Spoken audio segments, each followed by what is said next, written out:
You ever sit at a table you paid for, in a house you helped build, and feel like a stranger in your own bloodline? That's how it started. My boy turned 27 on a Saturday in late September. The kind of evening where the air in our little town smells like dry leaves and barbecue smoke. He'd rented out the back room of McGinty's Grill. Nothing fancy, but fancier than what I could afford at 27. That's for sure. He'd done well. Real well. Opened his own logistics company 3 years back. Started with 2 used vans and a rented warehouse on the edge of town. Now he had 15 trucks with his name printed down the sides in bold blue letters. People in town said his name with a certain tone, that respectful one. The one reserved for men who made it. Millionaire in a town where most of us count our savings in months, not millions. I was proud of him. Lord knows I was proud. I wore my only good jacket that night. The navy one your grandma bought me before she passed. It's a little tight in the shoulders now. Age does that. Shoulders get heavier even when the body gets thinner. The room was full.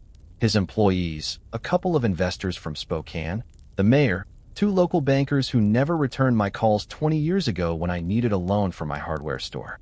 Funny how the world works. My son stood at the head of the table, glass raised. Tall, confident, clean haircut, expensive watch. He had his mother's eyes. Or so I used to think. I sat about halfway down the long table, close enough to see him clearly, far enough to know I wasn't the center of his evening.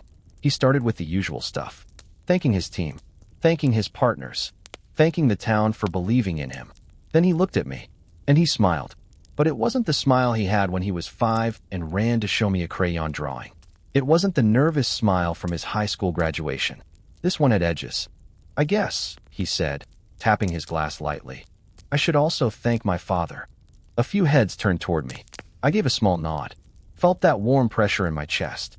He taught me something important, my son continued. He taught me what not to be. The room gave an awkward chuckle, the kind that waits to see if it's safe to laugh. My hand tightened around my water glass. He kept going. I grew up watching what small thinking looks like. Watching a man settle. Watching him miss opportunities because he was too afraid to take risks. I promised myself I'd never live like that. The silence shifted. Heavy. Curious. He didn't look at me now. He looked at the investors. The mayor. The bankers. Some people think providing the bare minimum makes you a hero. It doesn't. It just means you did what you had to. There it was. Bare minimum. I remember working double shifts at the mill when he was 8. My hands cracked open from cold lumber and metal splinters. I remember coming home at 2 a.m. and still getting up at 6 to make his school lunch because his mother, well, because she couldn't. Bare minimum. I could feel heat creeping up my neck. He finally looked straight at me. And honestly, Dad, if I'm being truthful on my birthday, you weren't the role model you think you were. No anger in his voice. That's what made it worse. Calm, polished, almost rehearsed. A few people shifted uncomfortably. Someone coughed. I learned ambition somewhere else, he said. Not at home. That's when something inside me stopped trying to protect him. You spend 27 years building a story in your head. About sacrifice. About fatherhood. About how someday your child will understand. And then, in one clean sentence, he takes a knife to it. I stood up slowly. My chair legs scraped the floor louder than I expected. The whole table went quiet. My son's expression flickered. Maybe surprise, maybe annoyance. I didn't raise my voice. I didn't slam a fist. I didn't insult him back. I just said, clear as church bells on Sunday morning. You're right. He blinked. I wasn't the role model you think I was, I continued. The air in that room felt thin. You want honesty on your birthday? I asked. All right. He crossed his arms. Defensive now. I'm not your father. You could hear a fork drop somewhere near the end of the table. My son laughed at first. Short. Disbelieving. Very funny, he said. I'm not joking. My voice sounded older than I felt. Gravelly. Tired. You were 2 months old when someone left you wrapped in a hospital blanket behind the Methodist church on Pine Street. Now no one was breathing. Your mother and I had just lost a child. Stillborn. 2 weeks before. We weren't even thinking straight. Pastor Lewis called. Said someone needed to come. There you were.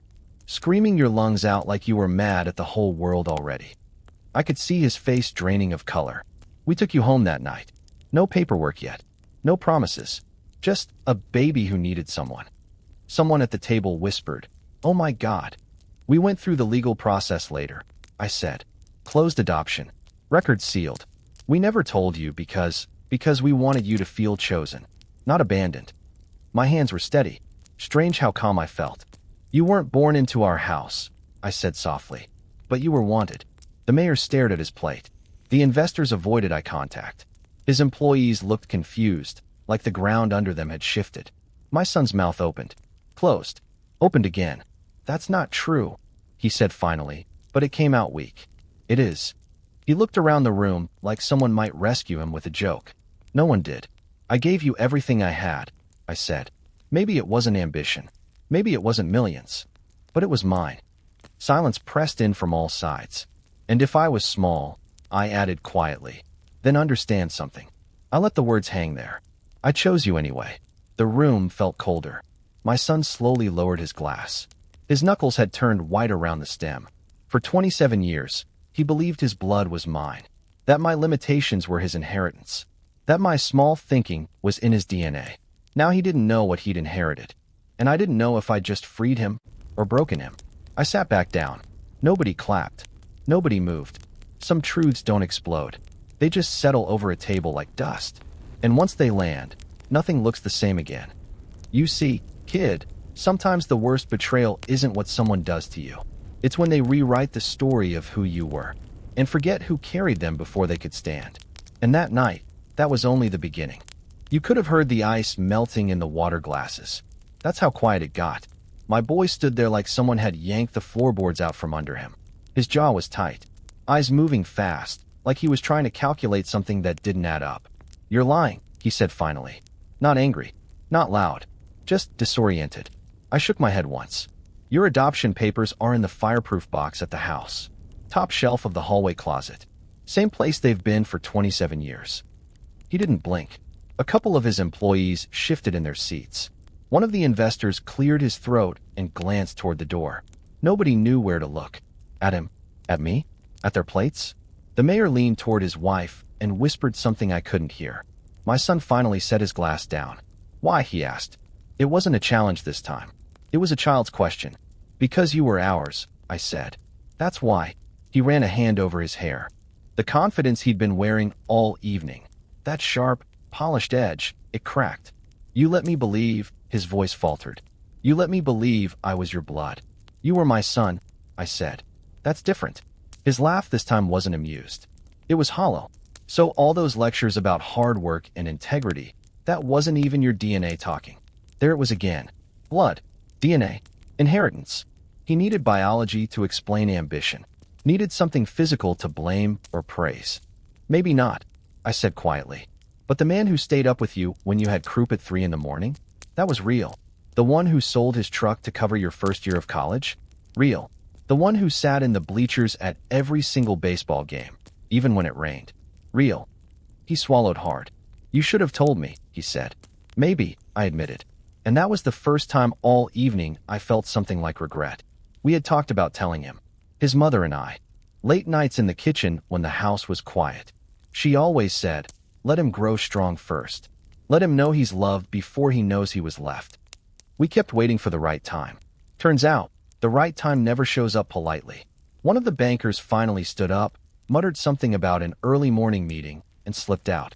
That was the signal. Chairs began scraping softly. Conversations started in hushed, awkward tones. The birthday party was dissolving around us. My son stared at the long table like it had betrayed him too. You embarrassed me, he said. That one stung more than the speech. I embarrassed you? I asked. You couldn't just let it go. You had to drop a bomb in front of everyone. I felt something inside me go cold. You stood there and dissected me in front of this whole town, I said evenly. You called me small. Afraid. Bare minimum. His eyes flashed. That was about mindset. It wasn't. It was about respect, I cut in. He looked away first. For a long moment, neither of us spoke. The staff began clearing plates at the far end of the room. Someone turned off the background music. The celebration had officially died. Is she alive? He asked suddenly. The question hit me sideways. I don't know, I said. He nodded slowly. Processing. And my biological father? I gave a small shrug.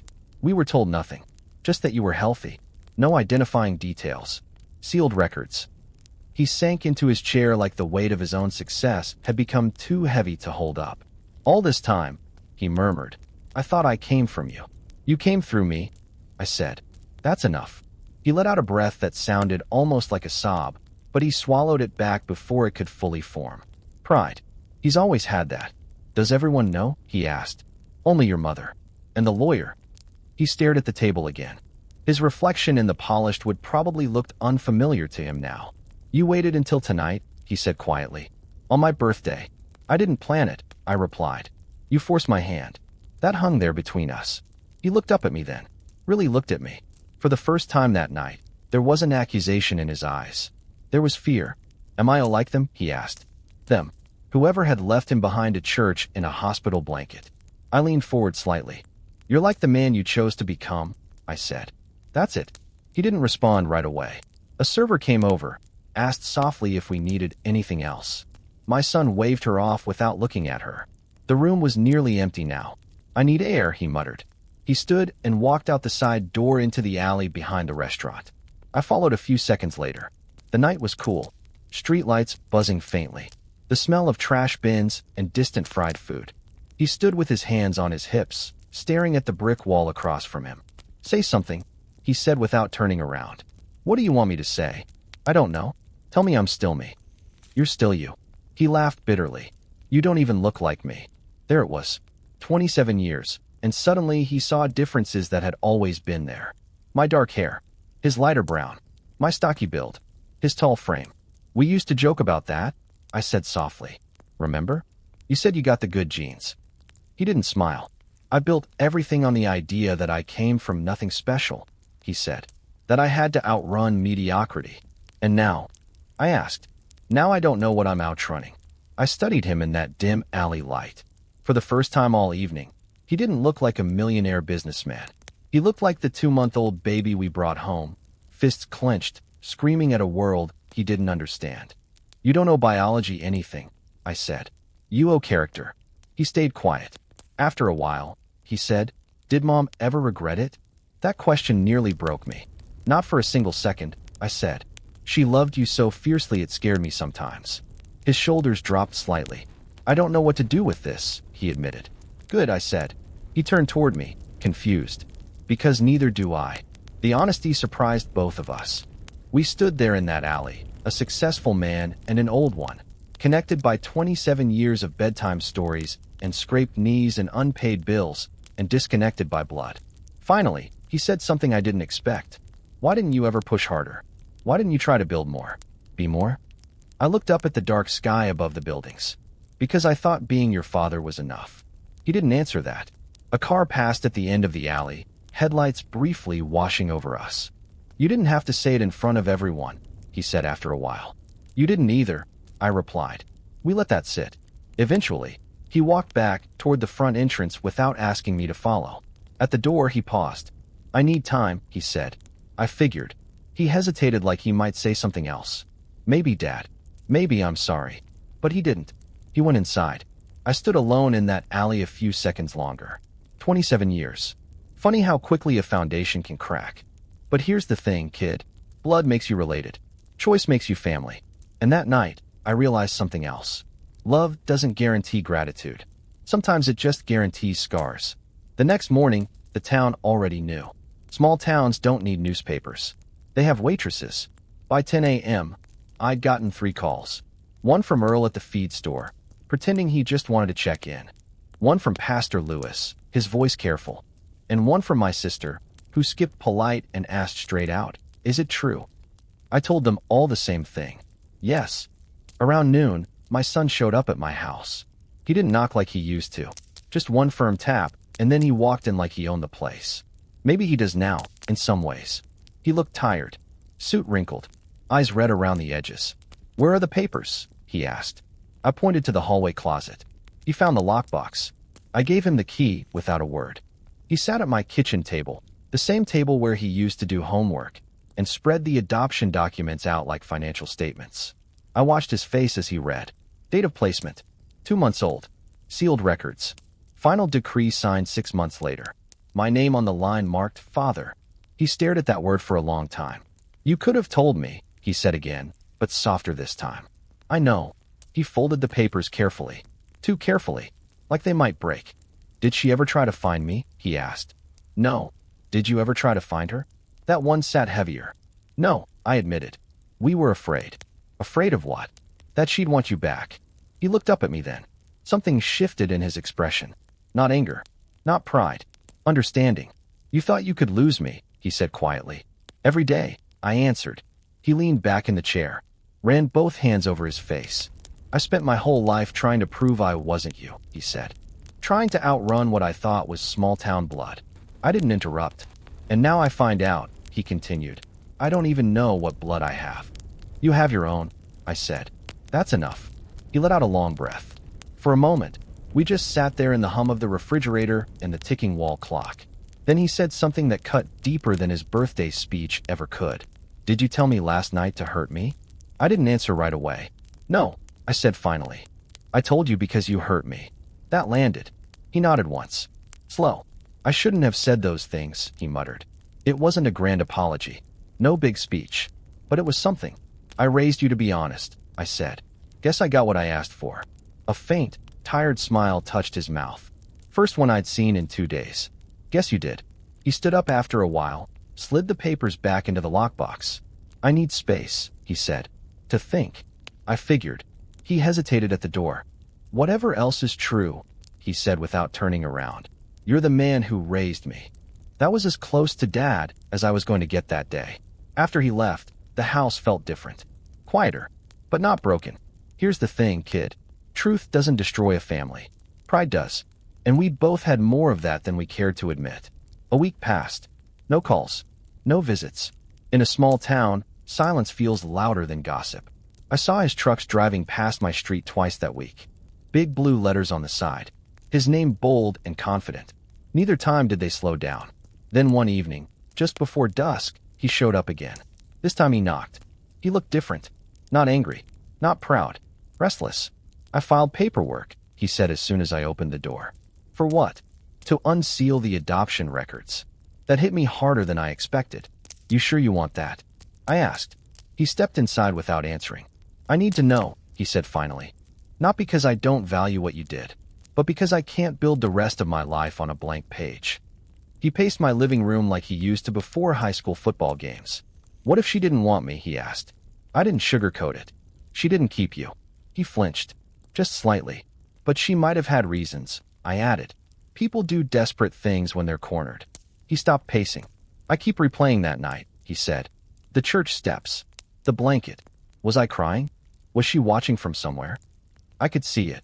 The businessman who negotiated contracts without blinking, now undone by a memory he didn't even have. You were screaming like a siren, I said. Red-faced. Angry at the world. He gave a faint smile at that. Sounds about right. We sat down. I always thought I was self-made, he admitted.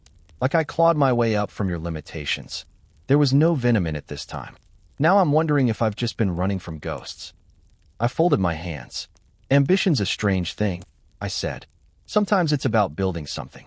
Sometimes it's about proving you're not something. He nodded slowly. I don't know who I'm proving anything to anymore. We sat there in that quiet again. Then he looked at me. Really looked at me. Were you proud of me? He asked. The question nearly knocked the air out of my lungs. I was proud of you when you learned to tie your shoes, I said.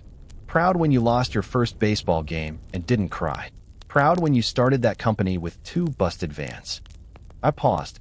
Even when you stood there and cut me down in front of half the town. His jaw tightened. I thought you were weak, he admitted. Settled. I did settle, I said. For being your father. That landed differently this time. He leaned back in the chair and stared at the ceiling. I don't know what happens next, he said. Next? I repeated. With us. There it was. Not blood. Us. I thought about that church night 27 years ago. How I'd picked him up, wrapped him tighter in that hospital blanket, and felt something fierce settle in my chest. I didn't raise you because of DNA, I said. So DNA isn't going to take you away. He swallowed. The court hearing's in 3 weeks, he said. If they unseal it, I might find her. You might. And if I do, I met his eyes. Then you'll have another truth to carry. He stood up slowly. I'm scared, he admitted. First time I'd ever heard those words from him. Good. I said gently. Means it matters. He walked to the door, then stopped. I was wrong about you, he said quietly. About small thinking. I didn't answer right away. Maybe, I said. But you were right about one thing. He turned. I was never ambitious. He frowned. I never wanted to conquer the world. I continued. I just wanted to keep what I loved. The room went still. And I did, I said. He looked like he might say something more. Might even step forward. But pride still lives in men, even when they're trying to outgrow it. I'll let you know what the court says, he said instead. After he left, I sat by the window for a long time. You know something, kid? Sometimes the truth doesn't break a family. It just forces it to rebuild on something sturdier than illusion. And I had a feeling the next truth coming our way was going to test both of us. 3 weeks later, he called. Not texted. Called. His voice sounded different. Thinner. Like someone had scraped something raw inside him. They unsealed it, he said. I didn't ask how the hearing went. Didn't ask about lawyers. Just waited. There's a name, he added. Silence stretched between us. Do you want to know? He asked. That surprised me. I stared out the kitchen window at the old maple tree in the yard. The one he used to climb, even after I told him not to. That's yours, I said. Not mine. He exhaled slowly. Her name is Claire Donnelly. The name meant nothing to me. Just syllables in the air. She was 19, he continued. Unmarried. From 2 towns over. Her parents forced her to leave the state after she gave birth. I closed my eyes for a second. She tried to see me once, he said. That made me sit up straighter. What? There's a note in the file. She contacted the church a month later. Asked if the baby was safe. Pastor told her yes. That he was placed with a stable couple. Stable couple. I let out a long breath I didn't know I was holding. She left a letter, he said. My chest tightened. Did you read it? Yes. His voice cracked just slightly on that one word. And she said she named me Michael. That hit hard. We named him Daniel. Before she handed me over, he added quietly. The room felt smaller. What else? I asked. She said she didn't leave me because she didn't love me. She left me because she had nothing. No money. No support. Her father threatened to disown her. He went quiet. And I pressed gently. She said she hoped I'd grow up strong. That I'd forgive her someday. The line stayed silent after that. Finally, I asked, are you going to meet her? Another long pause. I already did. That one felt like a punch to the ribs. When? I asked. Yesterday. I gripped the edge of the counter. She lives in Oregon now. Married. 2 daughters. She cried the second she saw me. I didn't know what to say to that. She kept saying I had her father's eyes, he continued. Said she's thought about me every birthday. There it was. Every birthday. While I baked cakes and wrapped presents and watched him blow out candles. Jealousy is an ugly thing, kid. It sneaks up even when you know you have no right to it. How did it feel? I asked. Strange, he said honestly. Like looking into a mirror that doesn't quite match. He let out a shaky laugh.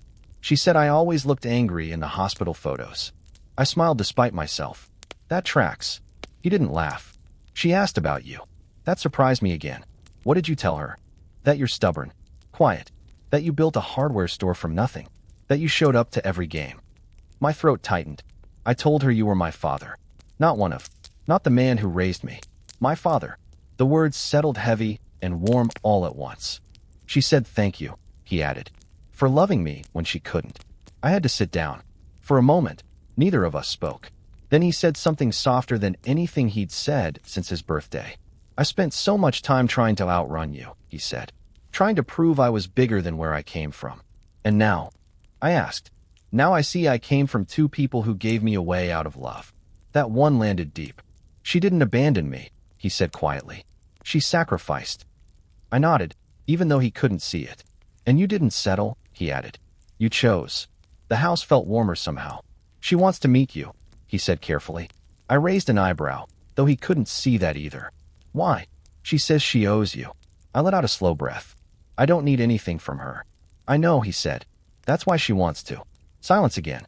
You scared? He asked suddenly. Of what? Of sharing me. I thought about that long and hard. No, I said finally. Love's not a pie. Doesn't run out just because more people sit at the table. He chuckled softly. You always talk like that. Occupational hazard of being old. He went quiet again. I'm not Michael, he said after a while. I'm Daniel. I just happen to have been named Michael first. That's all right, I said. Plenty of men carry more than one name in a lifetime. Before hanging up, he said something that caught me off guard. I'm sorry about the birthday. I didn't make it dramatic. I know. And I did. After we hung up, I sat there for a long time. Funny thing about blood, kid. It explains where you started, but it doesn't explain who stayed. And sometimes, the bravest thing a person can do is let go without losing their place. He invited her to town a month later. Didn't ask me first. Just told me. She's coming Saturday, he said. Coffee at my place. I'd like you there. Like I was a business associate being looped in. Still, I went. His house was bigger than mine ever was. Wide porch, polished floors, everything sharp and modern. Success lives differently than I do. She was already there when I arrived. Claire, smaller than I expected, early 40s, nervous hands, eyes that looked too carefully at everything. When she saw me, she stood. You're Daniel's father, she said. Not adoptive, not real, just father. I raised him, I answered. She nodded like that was sacred. We sat at his long dining table. The one he probably bought after deciding mine was too small-minded. 3 chairs. No one quite sure where to look. Daniel stood by the window at first, watching us like a referee who didn't know which side he belonged to. Claire spoke softly, told me she'd thought about that church every year, that she drove past it once, years later, just to see it. I was a child, she said, trying to survive. I didn't argue. I prayed someone kind would find him, she added. I looked at Daniel. You got lucky, I said. He almost smiled. There was no competition in that room. Just history. Heavy, complicated history. At one point, Claire reached across the table and touched Daniel's hand. He didn't pull away. I watched that. It stung a little, but not the way I feared it would.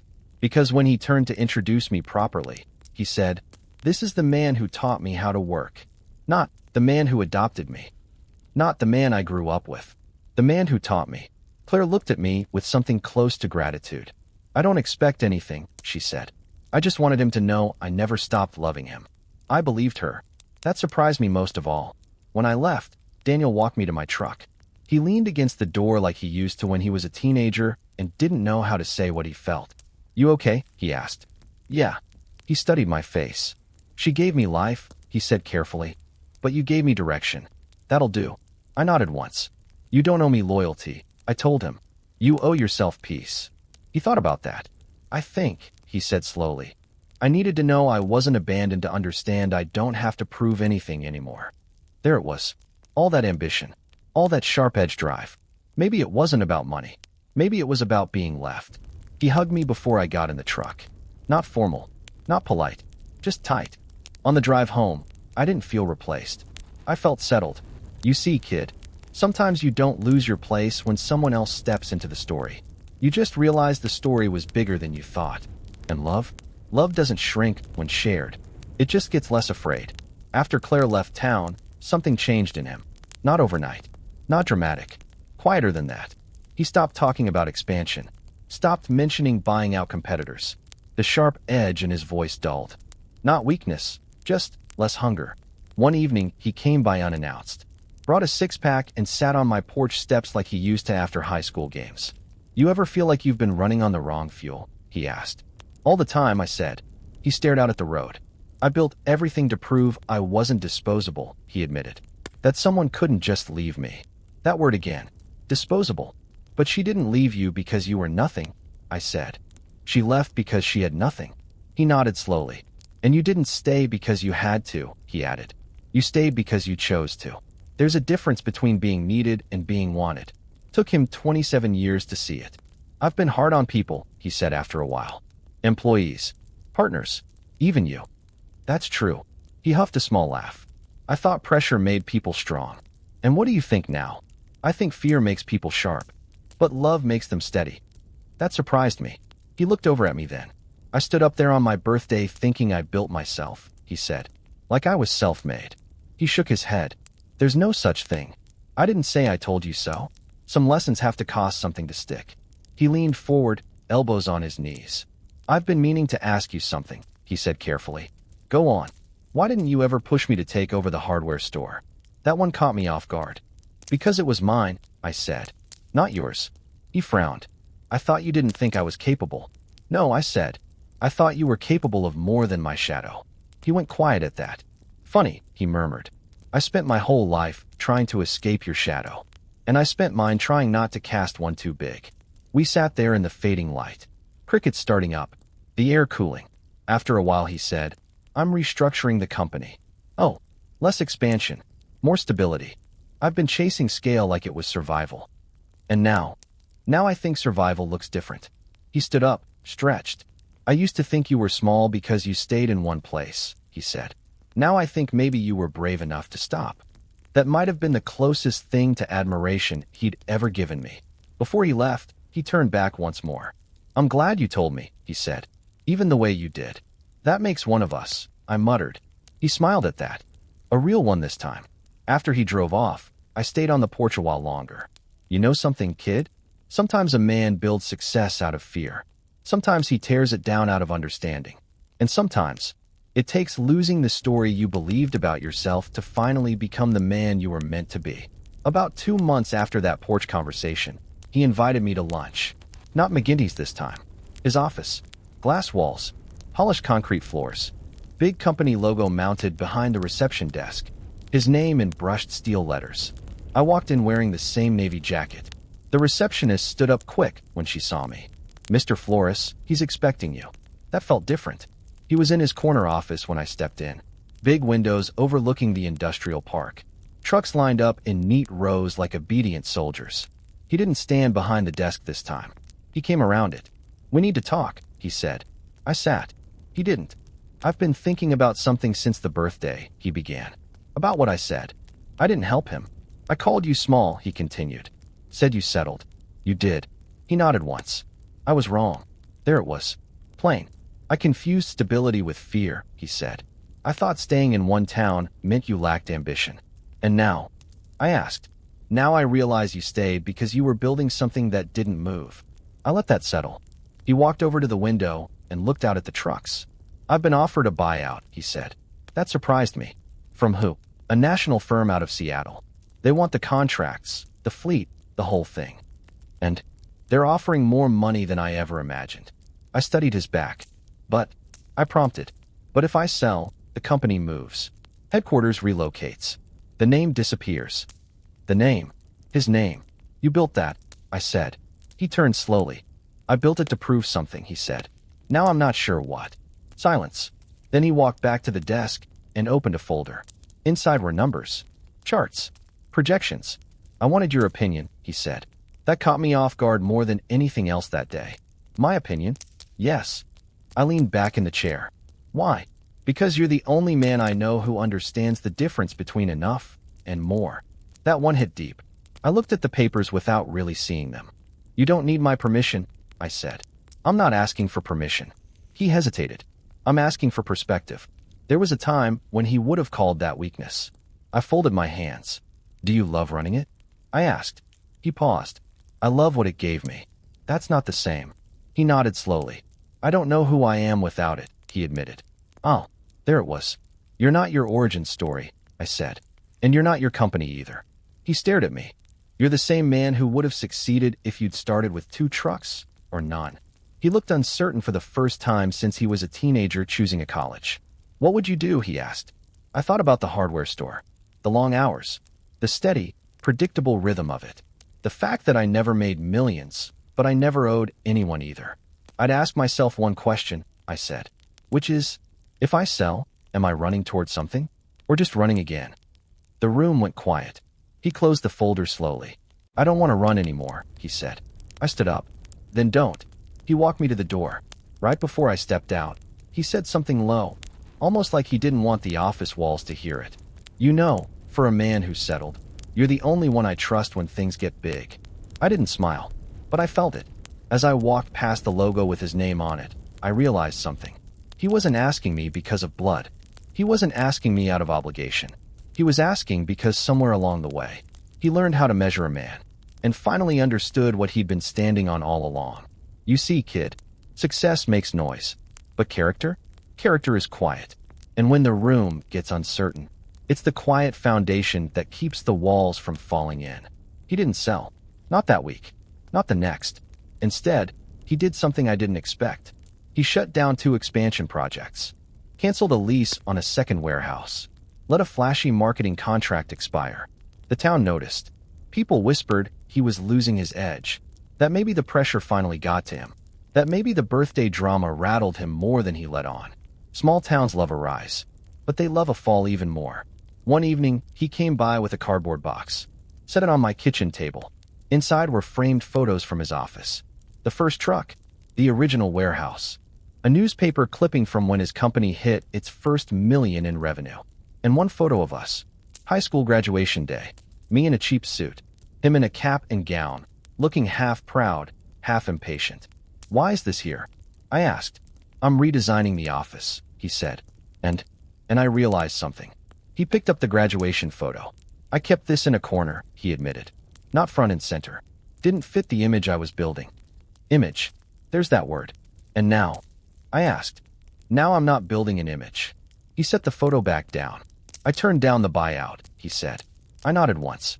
Because you're staying? No, he said quietly. Because I don't need to sell to prove I've made it. That was different.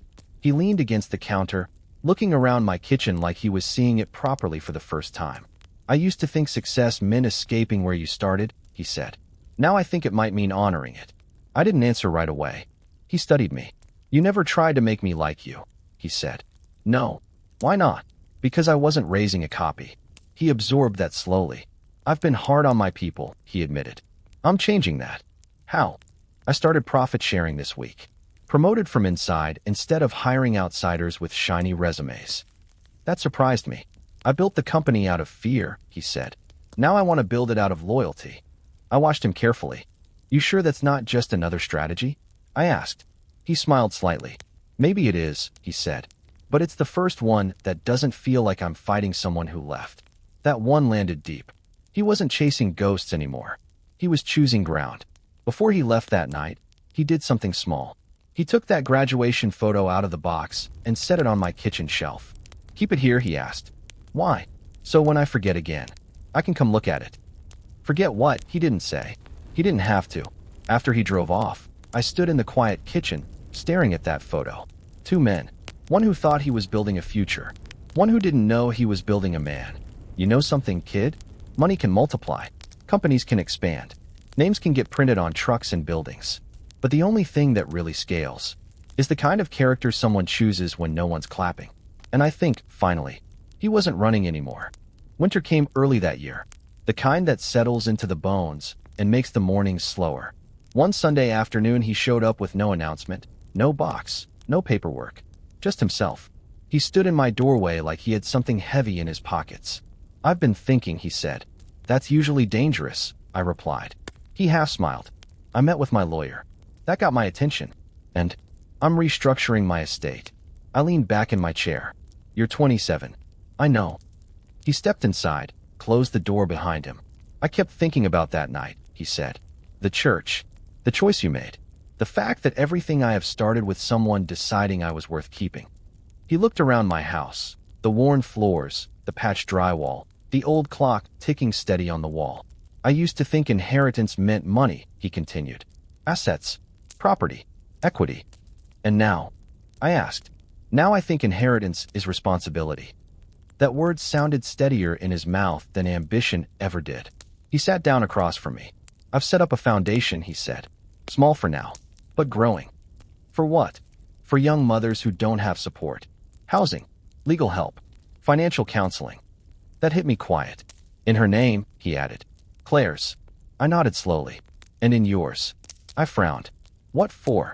Because if you hadn't chosen me, he said simply, there wouldn't be anything to give. The room felt smaller again, but not from tension. From weight. I don't need my name on anything, I said. He shook his head. It's not about credit. It's about truth. He reached into his coat and pulled out a folded document.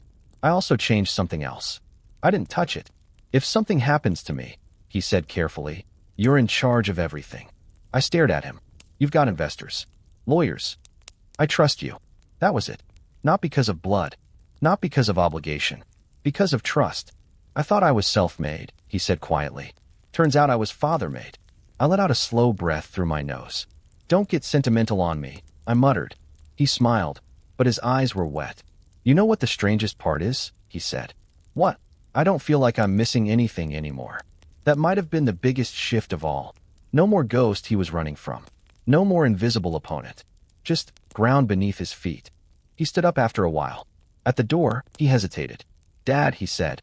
First time he'd said it since the birthday. Just that one word. Simple. Steady. I nodded once. After he left, I sat alone at the table. 27 years ago, I picked up a screaming baby behind a church. I didn't know what he'd become. Didn't know he'd make millions. Didn't know he'd stand in front of a room and cut me down. Didn't know he'd build something bigger than himself and then choose to build something softer. All I knew that night was this. He needed someone. And I stayed. You see, kid, blood might start a story. Money might decorate it. But the real inheritance? It's the quiet choice to show up. Over and over. Even when nobody claps. And sometimes, if you're lucky, that choice comes back around and calls you dad.